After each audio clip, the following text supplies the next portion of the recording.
பட்டினியா கிடந்தாலும் பிள்ளைக்கு பால் கொடுப்பா.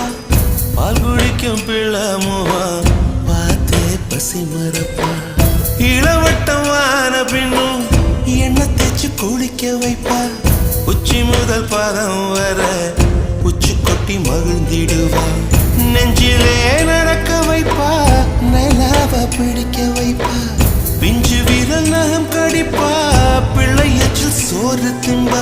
பல்லு முளைக்க நெல்லு முனையா மெல்ல மெல்லதான் கீறி விடுவா. பல்லு முளைக்க நெல்லு முனையா மெல்ல மெல்லதான் கீறி விடுவா. உன்னையும் என்னையும் படைச்சு